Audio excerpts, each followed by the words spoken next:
Yo, what is up? It is the Fantasy Bros. Today we are talking rest of season rankings. We're going to make a tier list for running backs. We'd ask you if you could please subscribe. We hit 100 subscribers and we're looking to continue, so we really appreciate the support. All right, let's get into the tiers. So in the S tier, we're going to start it off with Saquon Barkley. Saquon, he speaks for himself. He's an amazing player. He gets it done every single week. No matter, his team is doing well. They're actually winning. And with that formula, can't go wrong with Saquon. So, Saquon Barkley and S. All right, so for number 2, we're going to have Christian McCaffrey in S tier, who just got traded to the San Francisco 49ers. Have that jersey on him? Yep. So this week, he's probably not going to play, or at least not often. So you can't really sit him. He's Christian McCaffrey. But after this week, I would expect him to be good going forward, and he's going to touch the ball a lot, and he's an elite player. Oh, yeah. Scoring opportunities going up, probably. He's going to be explosive, man. And then, still sticking with the S tier, we've got another player who's here from last year, Austin Ekeler. He's still getting it done, man. People are saying he's going to regress on touchdowns, but he just keeps getting it done every week. In any kind of PPR format, he's amazing. He's a really good player, and they really don't have anybody else. So Austin Ekeler continues to stay at the top tier. Next, we're going to follow that up with Derrick Henry at the S tier. He's touching the ball a ton. He's a workhorse back. He started out slow this year, but he's put together a couple really elite performances. He's catching the ball more than what most people expected. So as long as he continues to do that, he will be an elite running back. Yep, and then rounding out the S tier, we got the top 5 all in the same tier is Jonathan Taylor. Jonathan Taylor stays in the S tier. I know he's had a little bit of a disappointing start, but we still believe he is in that elite tier. You can use these ranks sort of as a trade chart of sorts that you're going to be wanting to move up, players in the ranks, and I still think he's at the bottom of that elite tier. The only thing that puts him at the bottom is the injury, in my opinion. I think the offense can get it going enough for Jonathan Taylor, and you trust these players that are elite. So Jonathan Taylor's still an S. All right, so let's drop down to the A tier, where we're going to lead it off with Nick Chubb.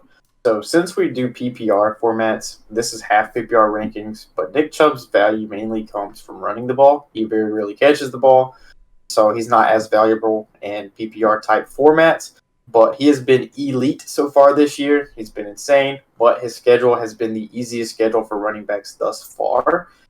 His schedule does get a bit tougher over the next 5 to 6 weeks. So, obviously you're going to start him every single week, but I do think he's going to come down just a little bit, maybe 2 to 3 points per game on average.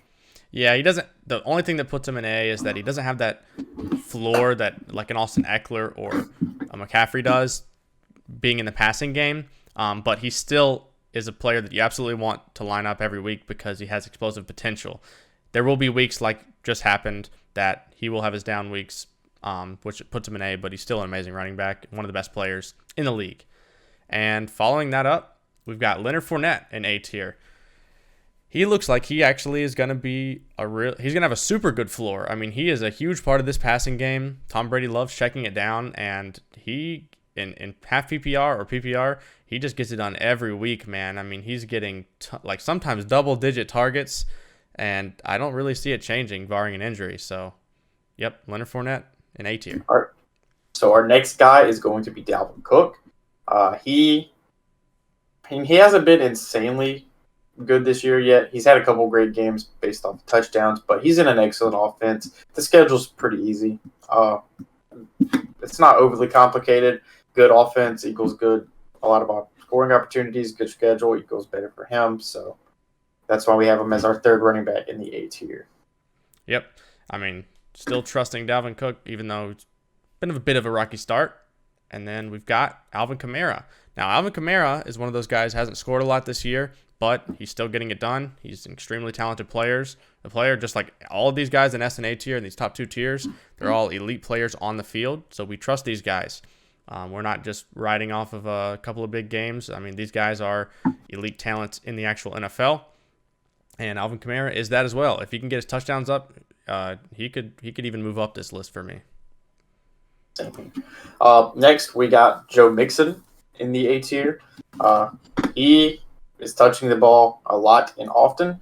The first few games, he did struggle with efficiency. The last 2 games, though, he's averaged over 5 yards per carry in both weeks, which you love to see.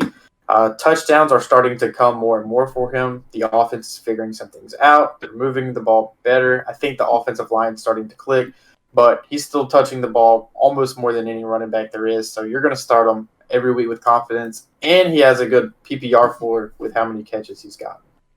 Yep, love Joe Mixon. And let's go into Breece Hall coming into the A tier.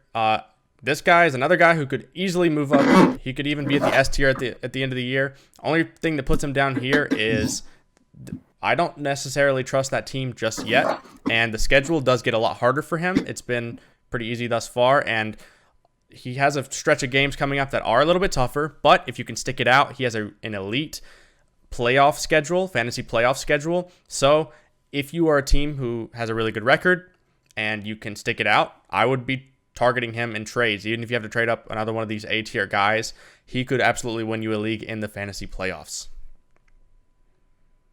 All right, so I believe this is our last tier A guy, and that's going to be Josh Jacobs. So a lot of people look down on him coming into draft season and into the regular season, and then he started off a little rocky as well. The past 2 weeks, he has absolutely went nuclear with 30-plus points both games, and he's had over 25 touches in both games, over 5 targets in both games, and they won. So I don't see them going with any other strategy than what's working. He looks fantastic. He's amazing. Just keep plugging him and playing him. All right, and then we're going to move to the next tier. That's the B tier. A little bit of a drop-off here. Guys that probably aren't going to have a good week every single week, but they still have a good reason to be on your roster, and it's still probably a player you want to play most weeks, if not every week. And we're going to kick it off with Kenneth Walker, a new addition here. I mean, a guy that a couple weeks ago he wouldn't even touch the B tier, but here he is. He's had a couple of good weeks. He looks really good, and his workload is amazing. So he's seeing a lot of snaps, and he's a guy that you want to line up every week. Yep. Our next guy is going to be Dameon Pierce. The past 3 weeks, he's been over 16 points per game, I believe. He's looking great. A lot of people had worries with the Texans being a bad offense, but they seem pretty committed to giving him the ball often. Their coach came out and said they want to see him get 20 touches a game. So if they keep that promise, he's going to keep being a very good fantasy option for your team. All right, and then coming up next is Aaron Jones in the B tier. Still a pretty good fantasy option, although disappointing based on the draft capital. But he still is the lead guy, seems like, in Green Bay. And if something were to happen to A.J. Dillon, he would skyrocket up because the workload would be elite. I think that he will bounce back a little bit, although you still may be disappointed based off the draft capital. He will have really big weeks. He'll help you win some weeks here and there, and still a solid fantasy running back. Yep. All right, next up, we got DeAndre Swift, he is an elite running back. The only issue is he does not get the goal line carries. Those always go to Jamaal Williams, and he's currently coming off an injury. So if he plays a few games and looks great and scores some touchdowns, he'd probably move up this list for me, but I'm a little scared off by the injury risk and how often he splits carries, so that's why he's in B tier for us. All right, and then Miles Sanders coming up next. I like Miles Sanders this year a lot. I liked him actually going to the draft. I know a lot of people were very skeptical of Miles Sanders. I liked him a little bit more, but he surprised even me because I didn't think he would be this good this year. They're giving him the ball a lot more than I thought. I thought it'd be a lot more of a committee, but I do believe in the talent of Miles Sanders, and he's really proving himself to the team, and they are playing him a lot, and he's getting most of the snaps, and he's looked very good this year and should get more touchdowns than in his career. Yep. So the last player of the B tier is going to be Ezekiel Elliot. This was one we struggled to rank, whether he's B, whether he's C. So he can go either way depending on your own personal rankings, but he's been fine so far. Startable. He's not been great, not anything crazy, but Dak's coming back this week, which should help the offense, should give him more scoring opportunities, and their schedule gets a lot easier. Next week, they have Detroit and Chicago coming up back-to-back weeks, which is a matchup made in heaven. Yep, so that rounds out the B tier. Next, we're going to go to C tier, and here's where it gets a little iffy. These players, you're probably not going to want to start every week, but there is some value to these players, and you can definitely line them up depending on the matchup, depending on who else you have on your team. So, to start the C tier, we have David Montgomery. And David Montgomery, he's always going to be here as long as he's holding the starting role. He's going to have some value. You're going to be able to line him up. Problem with David Montgomery is he does have Khalil Herbert coming in, taking some snaps, and looking really good. That's a big problem. The fact that Khalil Herbert looks as good as he does, along with the fact that the Bears offense is just not it. They are not getting it done. There's not a lot of scoring opportunities for David Montgomery. You can definitely line him up on a week-to-week basis, but sometimes you're going to want to look at different options, and he's been dealing with injury. So just a lot of red flags for David Montgomery, but the workload keeps him in C tier. Yep. Next up, we got Najee Harris, which is going to be a very similar case made for him that was just made for David Montgomery, but the offense isn't great so far. It has potential. It's got the weapons there. It's got the quarterback potentially. So we'll see the next coming weeks what this offense can really do, but he hasn't looked great. He really doesn't provide you a strong enough floor in either PPR formats because he's not catching the ball like he did last season, and I just don't trust him.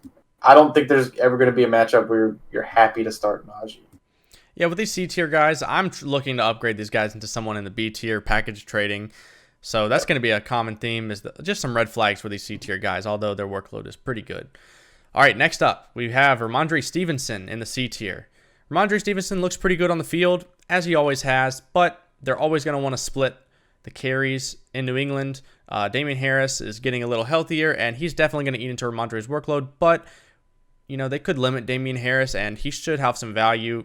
And I think Harris's injury is one that does lend itself sometimes to re-injury and missing some weeks here and there. And on those weeks where he's out, Rhamondre is an elite start, a top 10 start. So he's got that upside. He's also got those downsides. He's going to have down weeks with, Harris stealing all the touchdowns, but a good player and belongs in C tier. Yep. So next up, we got Travis Etienne. We've decided to put him here over James Robinson because he's been out-snapping James Robinson over the past few weeks. He has better efficiency in both the passing game and running game. Last week, he averaged over 7 yards per carry and over 7 yards per catch, which those are elite measures. So if they can just keep finding him ways to get the ball, and he has yet to score a touchdown. Eventually, a player touching the ball as much as he has, the touchdowns will come. Yep, and then we got a couple of other guys in C tier to round it out, and one of them is James Conner. These last couple of guys in C tier, it's just the last solid workload leader starters, and James Conner is one of those. Although he struggled, you do chase the workload, and he is on a offense that definitely can get right. And he is the best running back on the team. Injury is definitely the biggest problem so far, along with the offense. But I think that the offense can get it going. And if he can get healthy, he'll be a decent starter week to week. So James Conner belongs here. And to round out the C tier, we have Darrell Henderson. So with the Cam Akers news of he's likely played his last down as a Ram, that leaves only one healthy running back that has experience, and that would be Darrell Henderson, who's definitely their best running back. Their offense hasn't looked great, but if most of their work is going to one singular guy, that should provide some good fantasy points. Watch out for Kareem Williams, their rookie, who should be getting healthy in a few weeks. He may eat into the workload, so if you could package Darrell Henderson based off of the potential and upgrade to a B tier guy, I would definitely try to do so. Yep, in C tier, all these guys are startable week to week, but there's, like with Darrell Henderson, he's definitely not going to become a workhorse back. He's not going to get 80+% of the snaps. They're going to find other guys to work in there. And same for pretty much all these guys in C tier. They've got somebody, just behind them that are almost as good as them, probably eating up some of the workload. So there's just a little bit iffier. And moving into the D tier, these guys have some major red flags or, something that holding them back to getting in the C tier. And to start it out, it is Cordarrelle Patterson. And his problem is just injury. The fact that he's injured right now, he can't have a lot of value just based on that. Being an older player, you just never know with Cordarrelle Patterson. He sort of just just trashed fantasy managers last year at the end of the season and just really wasn't performing. But we've seen it time and time again that he is a really talented player. So he does belong in this. He belongs on your roster. He belongs when he's healthy, probably in your starting lineup. But with the injury, he just can't be up in C tier. So. Okay. Next up is going to be James Robinson. He is still getting a decent amount of touches. You can play him in the flex if you need to. But as I said earlier when talking about Travis Etienne, he has been falling as far as efficiency. His efficiency, both rushing and catching, is not great. He's very much touchdown dependent. And if you look at the games that Jacksonville Jaguars have been able to get out to early leads and sort of control the clock, those are all three games that James Robinson did really well in.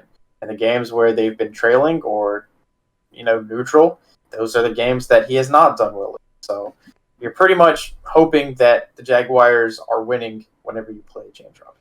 Yeah, and the problem is it's been hard to predict, right? The Jaguars have just been very unpredictable. So if it was more predictable, he'd probably be a little bit higher, but he's going to, have some duds in your lineup this year. All right, moving on, we've got Devin Singletary in the D tier.